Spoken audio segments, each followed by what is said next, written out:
Siapkan semuanya, kita mau memuji Tuhan bersama-sama. Kita yang semangat ya, kita melompat, kita menari buat Tuhan Yesus.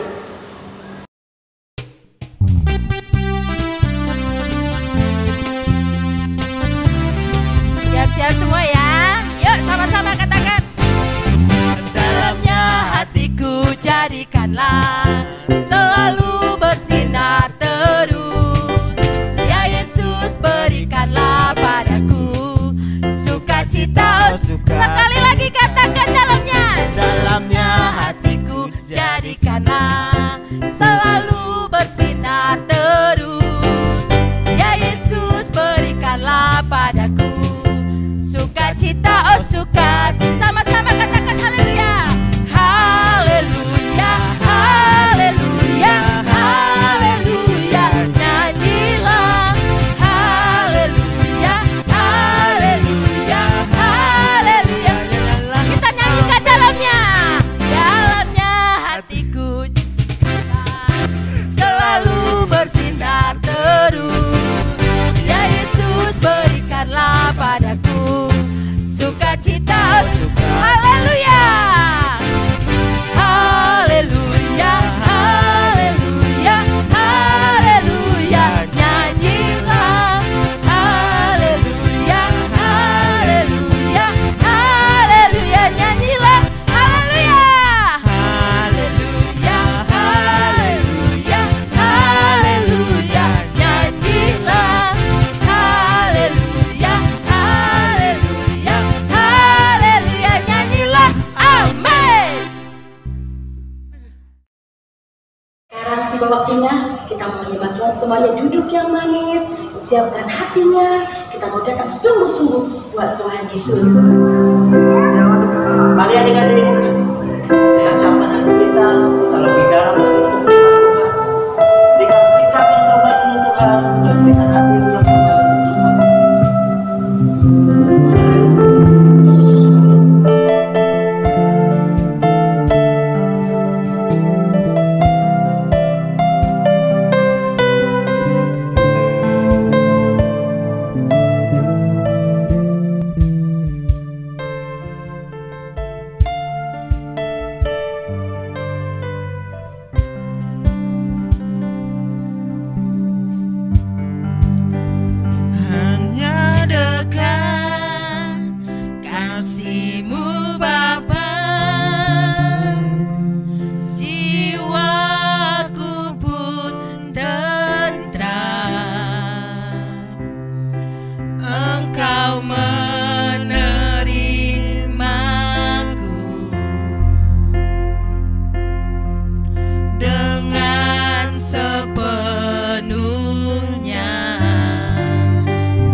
Tuhan, terima kasih Bapa. Kami mau tetap memuji Tuhan, kami mau tetap menyembah Tuhan. Walaupun jarak memisahkan kami Tuhan, tapi kami percaya Engkau yang menyatukan kami dalam hadirat-Mu Bapa. Terima kasih Tuhan, terima kasih. Kami mau lebih lagi bersuka cita hanya di dalam nama Tuhan Yesus. Sama-sama katakan amin. Oke adik-adik, bagaimana? Sudah sungguh-sungguh berdoa buat Tuhan Yesus? Saatnya kita berdiri lagi. Kita bangkit berdiri. Kita melompat lagi buat Tuhan Yesus. Kita mau katakan dulu. Coba lihat kanan kirimu. Katakan sama temanmu, jaga hatimu. Jaga hatimu. Ya, kita mau sama-sama bernyanyi. Mau kita katakan, jaga hatimu. Sama-sama kita katakan ya. Kita mau sama-sama nyanyikan lagu Jagalah Hatimu.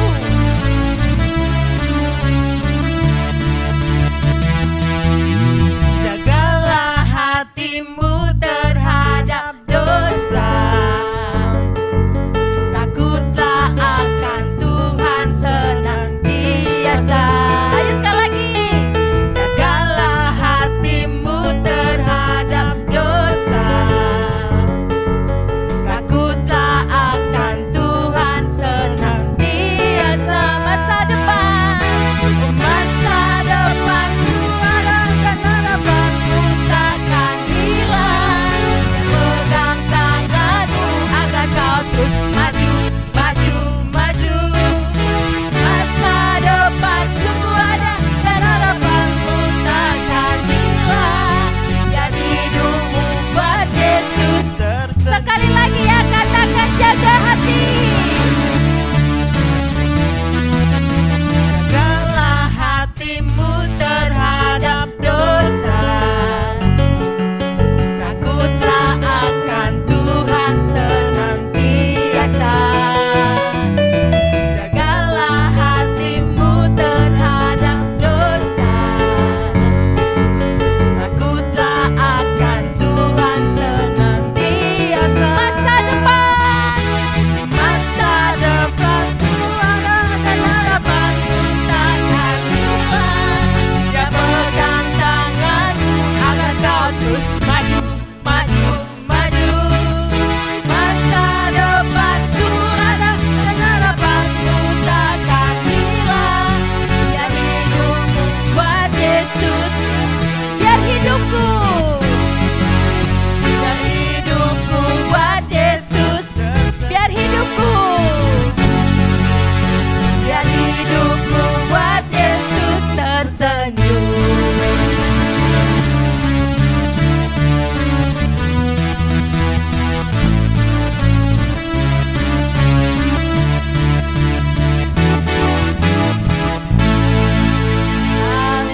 Oke adik-adik, silakan duduk. Shalom adik-adik, untuk aktivitas minggu ini kita akan bermain kosakata ya. Gimana ya caranya? Caranya adalah adik-adik tinggal merangkai gambar dan angka menjadi sebuah kata dan kalimat. Untuk itu, di sini kakak kasih kata bantu.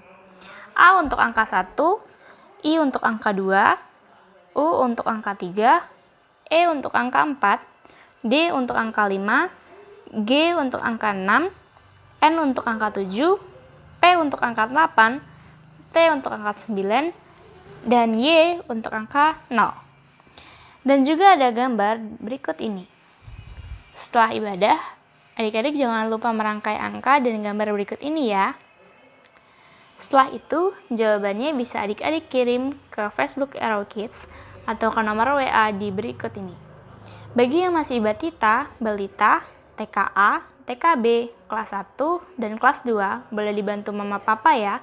Jangan lupa untuk duduk yang rapi, siapkan Alkitabnya, dan dengarkan firman Tuhan dengan sungguh-sungguh. Selamat mendengarkan firman Tuhan. Salam adik-adik, apa kabar? Jumpa lagi dengan Kak Sari dalam ibadah online hari ini. Kakak bersuka cita sekali bisa menyapa adik-adik melalui ibadah ini. Mari adik-adik, sebelum kita mendengar firman Tuhan, kakak ajak untuk berdoa. Mari kita satukan hati kita. Terima kasih Tuhan, kami mengucap syukur untuk kesempatan hari ini Tuhan, di mana Tuhan izinkan untuk kami semua boleh menikmati ibadah online hari ini Tuhan. Terima kasih Bapa, urapi kami, Berkati kami semua sehingga kami mengerti akan firman-Mu. Dalam nama Tuhan Yesus, haleluya, amin. Oke adik-adik, kesempatan hari ini firman Tuhan kakak ambil dalam 1 Samuel 16 ayat 1 sampai 13. Tuhan melihat hati Daud diurapi menjadi raja. Nah adik-adik, firman hari ini menyambung dari firman minggu lalu, di mana Tuhan sudah memilih dan mengurapi seseorang untuk menjadi raja atas bangsa Israel. Raja pertama yaitu bernama Raja siapa? Raja Saul. Ya, betul, pintar adik-adik ya. Raja Saul, raja pertama atas bangsa Israel. Di dalam kepemimpinannya Raja Saul, ternyata Raja Saul melakukan hal yang tidak berkenan di hadapan Tuhan, sehingga akhirnya firman Tuhan katakan bahwa Saul sudah ditolak Tuhan menjadi raja atas bangsa Israel.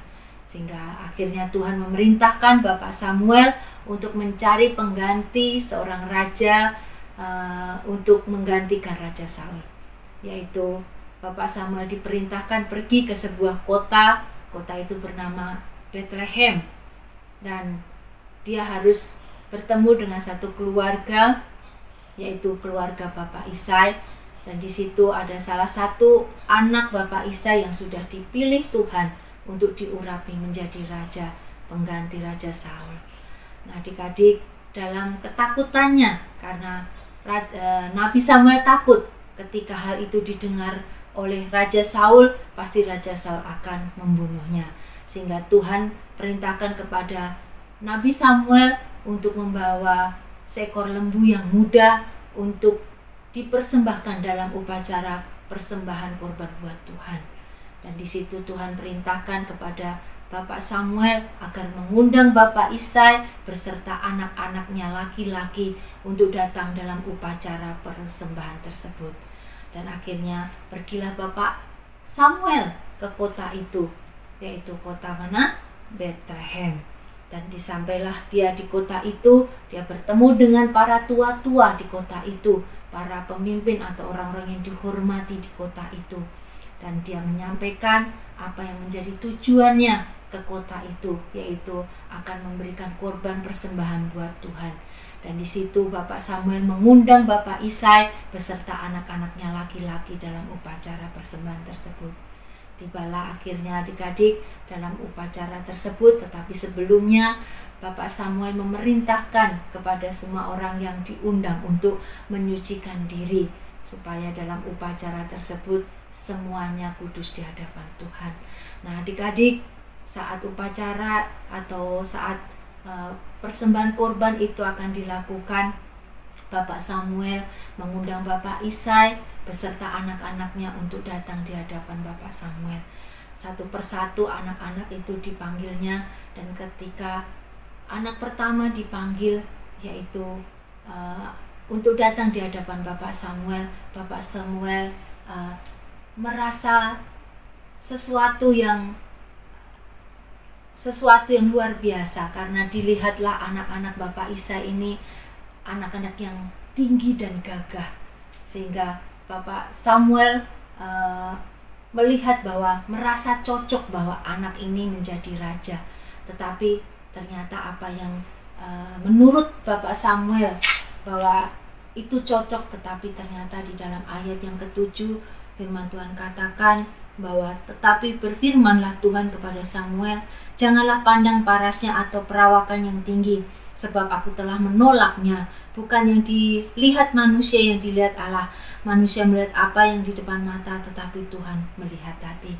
Adik-adik, ternyata apa yang dilihat Bapak Samuel berbeda dengan Tuhan.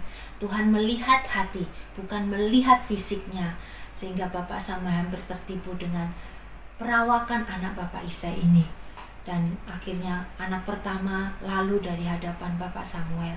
Dipanggillah anak yang kedua, dan ternyata Tuhan juga katakan bukan ini. Dan akhirnya satu persatu semuanya dipanggil hingga anak yang ke-7. Semuanya lewat, tidak ada satupun yang berkenan di hadapan Tuhan. Semuanya ditolak, dan Samuel tidak mengurapi anak-anak Isai ini. Hingga akhirnya Bapak Samuel berkata kepada Bapak Isai, inikah anakmu semua? Jawabnya, masih tinggal yang bungsu, tetapi sedang mengembalakan kambing domba. Nah, adik-adik, akhirnya ketika Bapak Samuel tahu ada satu anak yang belum diurapi, akhirnya memerintahkan Bapak Isai untuk memanggil anak ini untuk datang dalam perjamuan ini. Karena ketika anak ini belum datang, maka perjamuan tersebut tidak akan dimulai. Hingga akhirnya anak ini dipanggil dan datang dalam acara tersebut, dan dilihatlah anak ini mempunyai perawakan yang elok dengan mata yang indah dan kemerah-merahan. Siapa adik-adik nama anak ini yang anak bungsu Bapak Isai, anak yang ke-8, yaitu bernama Daud. Daud mempunyai perawakan ataupun mempunyai paras yang elok dan mata yang indah, adik-adik. Dan saat itu adik-adik, akhirnya Tuhan berkata kepada Bapak Samuel. Akhirnya Bapak Samuel melakukan apa yang menjadi perintah Tuhan, yaitu bangkitlah, urapilah dia, sebab inilah dia. Maka akhirnya Bapak Samuel mengambil tabung tanduk berisi minyak dan mengurapi Daud. Dan sejak saat itu adik-adik, roh Tuhan berkuasa atas Daud. Luar biasa adik-adik, ketika Tuhan yang memilih, tidak ada satupun yang salah. Tetapi ketika manusia yang memilih, mungkin bisa salah. Nah adik-adik, apa yang dilihat manusia berbeda dengan apa yang dilihat Tuhan. Daud orang yang berkenan, Daud seorang yang berkenan di mata Tuhan. Dalam 1 Samuel 16 ayat 7b, Tuhan melihat hati. Dan itu yang dilakukan Tuhan. Tuhan melihat hati Daud. Karena Daud memiliki hati yang luar biasa. Nah adik-adik, dari cerita firman Tuhan hari ini kita bisa meneladani Daud. Bahwa Daud memiliki karakter yang luar biasa. Daud seorang yang taat, setia, dan tidak mengeluh. Ketika dia dipercayakan dalam satu tugas atau pekerjaan, yaitu mengembalakan kambing domba milik ayahnya, Daud lakukan dengan sungguh-sungguh. Adik-adik tahu berapa jumlah kambing domba Daud? 20, 30, atau mungkin banyak. Tetapi ternyata adik-adik hanya 2-3 ekor saja. Tetapi Daud tidak mengeluh akan tanggung jawab ini. Dia lakukan dengan sungguh-sungguh. Dia taat, dia kerjakan pekerjaan ini. Nah adik-adik, mungkin adik-adik juga menerima tugas atau mendapat PR dari sekolah ataupun orang tua. Lakukan tugas adik-adik ini dengan sungguh-sungguh, dengan semangat. Pasti setiap tugas yang kita kerjakan, ketika kita sungguh-sungguh kerjakan, maka akan berhasil. Jangan mengeluh ketika mengalami kesulitan. Adik-adik bisa bertanya dengan orang-orang di sekitar kita. Bahkan mungkin saat ini kita bisa lihat di internet sesuatu yang sulit, kalau kita sungguh-sungguh kerjakan, kita akan bisa lakukan dan kita akan berhasil. Yang kedua, Daud seorang yang pemberani. Daud penuh tanggung jawab dengan kambing dombanya. Ketika bahaya mengintai kambing dombanya, banyak binatang buas, mungkin serigala, singa, mungkin beruang akan menerkam kambing dombanya. Daud maju. Daud berani melawan binatang-binatang ini. Bahkan dia pertaruhkan nyawanya untuk menyelamatkan kambing dombanya. Yang ketiga yaitu Daud suka memuji dan menyembah Tuhan. Ketika dia menggembalakan kambing dombanya, di saat di sela-sela waktunya dia membawa kecapi, dia memuji dan menyembah Tuhan. Dia selalu memberikan pujian penyembahan buat Tuhan, sehingga hal itulah yang menyenangkan hati Tuhan. Dan itu hati Tuhan disukakan akan apa yang dilakukan Daud. Yang keempat yaitu mengandalkan Tuhan. Ketika dia menghadapi binatang-binatang buas atau mungkin musuh-musuh yang menghadangnya, Daud tidak mengandalkan kekuatannya, tapi Daud mengandalkan kekuatan Tuhan. Dia tahu kekuatan dalam dia hanya di dalam Tuhan. Biarlah kita juga semuanya mengandalkan Tuhan dalam apapun keadaan kita. Dalam kesulitan apapun kita juga mengandalkan Tuhan. Dan yang kelima yaitu rendah hati. Walaupun Daud sudah diurapi dan dipilih Tuhan untuk menjadi raja kedua atas bangsa Israel, dia menjadi raja yang besar, tetapi Daud tidak memiliki hati yang sombong. tetapi dia tetap rendah hati, dia tetap melakukan pekerjaannya sehari-hari, yaitu mengembalakan kambing domba. Dia tetap lakukan pekerjaan itu dengan sukacita. Nah, adik-adik, biarlah karakter-karakter atau teladan Daud ini kita miliki semua. Kita memiliki hati yang taat, setia, tidak mengeluh. Kita memiliki sikap yang pemberani, penuh tanggung jawab. Kita memiliki hati yang suka memuji dan menyembah Tuhan. Kita terus mengandalkan Tuhan. Kita terus memiliki hati yang rendah hati. Dan biarlah setiap karakter-karakter itu kita boleh teladani dan kita miliki. Adik-adik, dalam Lukas 16 ayat yang ke-10a, barang siapa setia dalam perkara-perkara kecil, ia setia juga dalam perkara-perkara besar. Dan biarlah itu semuanya kita miliki juga. Kita terus setia dalam perkara kecil, pasti Tuhan akan mempercayakan dalam perkara yang besar. Nah, adik-adik, setiap kita, biarlah kita memiliki hati seperti Daud, khususnya yaitu memuji dan menyembah Tuhan. Karena itu yang diingini Tuhan. Dan biarlah sampai akhir nanti, kita semuanya, kita dapati hati kita tetap setia, tetap terus memuji dan menyembah Tuhan. Mari adik-adik, sebelum firman Tuhan ini kakak akhiri, biarlah kita terus merenungkan firman Tuhan ini, dan kita akan terus melakukan firman Tuhan dalam kehidupan kita. Mari kita akan tutup dalam doa. Terima kasih Tuhan buat firman-Mu hari ini. Kami percaya Tuhan, firman-Mu terus memberikan kekuatan bagi kami. Dan biarlah Tuhan, Engkau mendapati setiap hati kami menjadi hati yang berkenan di hadapan-Mu, hati yang setia, hati yang taat, hati yang terus memuji dan menyembah Tuhan. Terima kasih Tuhan, terima kasih. Kami percaya perkenanan-Mu terus Tuhan ada dalam setiap kami, dan hati ini terus Kau dapati setia Tuhan sampai akhir hidup kami. Terima kasih Tuhan, terpujilah nama-Mu, dalam nama Tuhan Yesus. Haleluya, amin. Sampai ketemu minggu depan. Tuhan Yesus memberkati. God bless.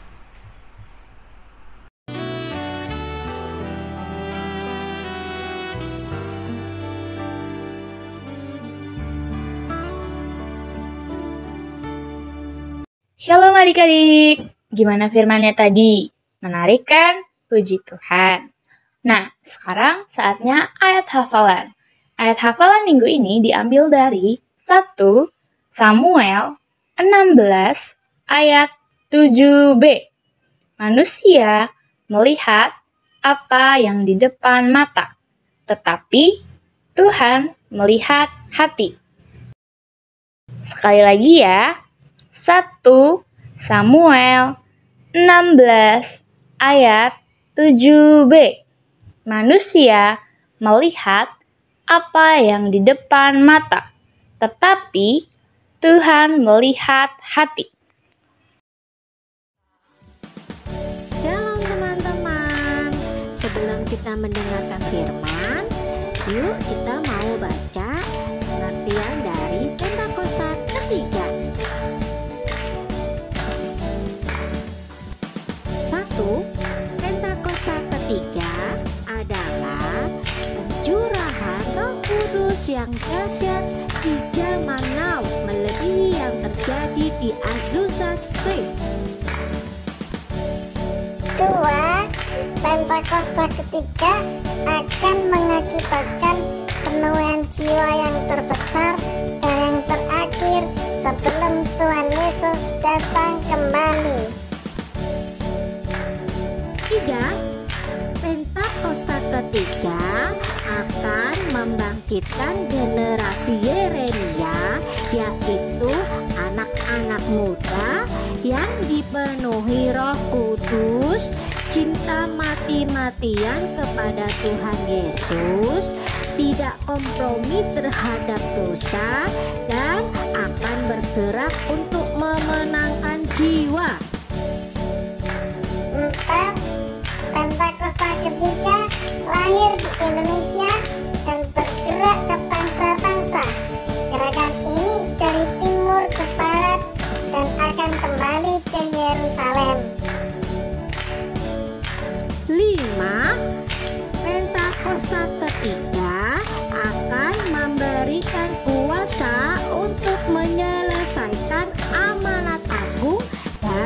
Setelah itu Tuhan Yesus datang kembali.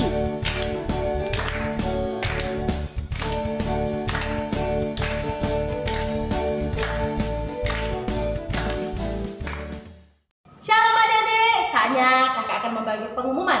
Yang pertama, kita masih tetap ibadah online di rumah masing-masing. Seperti jam biasa, jam 10 pagi, jam 12 sama jam 5 sore.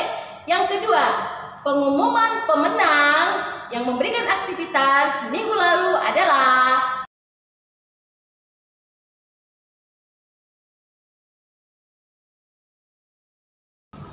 yang ketiga, setiap hari Sabtu jam 4 sore adik-adik bisa mendengarkan program terbaru dari Aero Kids, yaitu Aero Kids on VHOPE Radio. Adik-adik bisa mendengarkan firman Tuhan sambil berbincang-bincang dengan kakak-kakak pembawa acara. Tuhan Yesus memberkati. Mari adik-adik kita siapkan hati kita akan berdoa syafaat. Tuhan Yesus, Allah Bapa kami ucap syukur ya Bapa buat penyertaan-Mu, buat segala apapun yang masih Kau berikan kepada kami hingga sampai saat ini ya Bapa. Di dalam situasi yang mungkin kurang begitu baik ini ya Bapa, tapi biarlah kami tetap mengucap syukur buat segala berkat-Mu ya Bapa. Terima kasih ya Bapa, terima kasih pada siang hari ini ya Bapa. Kami mengucap syukur ya Bapa, kami akan berdoa buat terkhusus buat bangsa dan negara kami ya Bapa. Kau berkati, Kau jagai dan lindungi ya Bapa bangsa dan negara ini ya Bapa dalam menghadapi pandemi virus corona ya Bapa. Kami percaya Bapa Indonesia dalam lindungan tangan-Mu ya Bapa. Terima kasih ya Bapa, kami pun juga tak lupa berdoa buat gereja-gereja-Mu ya Bapa. Dalam kondisi yang seperti ini juga ya Bapa, biarlah umat-umat-Mu ya Bapa yang ada di seluruh dunia ya Bapa semakin dekat dengan-Mu ya Bapa, bukan semakin jauh daripada-Mu ya Bapa. Terima kasih ya Bapa. Kami pun juga tak lupa berdoa buat pemimpin gereja kami ya Bapak. Kau berkati, jagai dan lindungi juga ya Bapak. Berkati pelayanan mereka, berkati juga apapun yang mereka lakukan untuk keseharian mereka ya Bapak. Terima kasih ya Bapak. Kami pun juga tak lupa berdoa buat anak-anak-Mu ya Bapak, yang mungkin saat ini tidak bisa sekolah ya Bapak, mungkin sekolah online ya Bapak.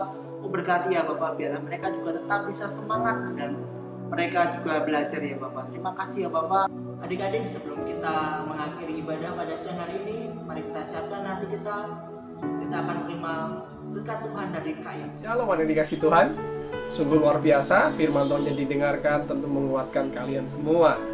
Tentu satu sukacita di tengah pandemi seperti ini kita tetap semangat menyembah Tuhan. Karena ingat ada firman Tuhan berkata, Tuhan sungguh memandangkan matanya ke seluruh bumi menjelajah, mencari orang-orang yang bersungguh-sungguh hati. Dan didapatin kalian semua sungguh-sungguh hati. Untuk itu, mari kita sudahi firman Tuhan hari ini dengan terimalah doa berkat. Tuhan Allah Bapa di surga, aku mengucap syukur untuk hari ini firman-Mu boleh didengarkan dan boleh dilakukan oleh kakak-kakak sekolah minggu ya Tuhan, kakak-kakak Aero Kids. Berkati kakak-kakak, juga berkati hari ini anak-anak yang sudah menyelesaikannya mendengar firman-Mu. Mereka mengangkat tangannya. Kiranya berkat kasih karunia dari Allah Bapa di surga yang berlimpah-limpah turun ke atas-Mu. Berkat kesehatan, berkat kepandaian, kepintaran yang luar biasa, hikmat yang Tuhan tambahkan. Engkau dipakai Tuhan seumur hidupmu, tanganmu tangan diurapi Tuhan. Juga papa mamamu, ekonominya, kesehatannya diberkati Tuhan. Sehingga kalian semua dipakai Tuhan dahsyat, luar biasa. Ingat, karena Bapa di surga sudah mengutus anaknya yang tunggal yang namanya Kristus Yesus. Dan penyertaan Roh Kudus mulai hari ini memampukan kita semua sampai kembali berjumpa dengan Yesus Kristus saat Dia menjemput kita di awan-awan permai, dan kita akan berpindah kekal di surga selama-lamanya. Saya terima dan percaya, sama-sama katakan amin. Selamat hari Minggu, Tuhan Yesus berkati.